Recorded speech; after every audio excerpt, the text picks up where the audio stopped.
চুল কাটার পদ্ধতি কিরকম হতে পারে জানতে চাই। পুরুষের মাথার চুল হয় রাখবেন আর না হলে কাটবেন। রাখার পদ্ধতি তিনটা: কানের লতি বরাবর, কাঁধ বরাবর, আর একটু বড়। জুম্মা, লিম্মা, ওয়ফরা, 3 ধরনের চুল রাখা যায়।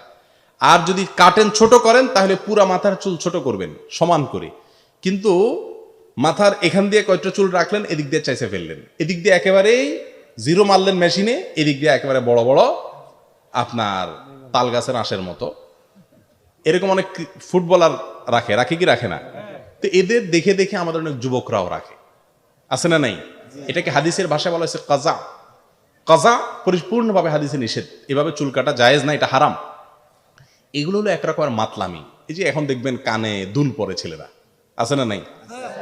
আবার ওই যে নাকেও পরা শুরু হয়েছে, আমাদের দেশে কম, ওই পশ্চিমা দেশগুলোতে আছে, নাকের মধ্যে কি লোহা একটা বলে থুয়ে দেয়। তো এই জন্য বললাম, কত রকমের মাতলামি পাগলামি যে দুনিয়াতে হবে কিয়ামতের আগে, সবচেয়ে উত্তম স্টাইল হলো মুহাম্মদুর রাসূলুল্লাহ সাল্লাল্লাহু আলাইহি ওয়াসাল্লামের স্টাইল। আল্লাহ তাআলা সেটা আমাদেরকে ধারণ করার তৌফিক দান করুন।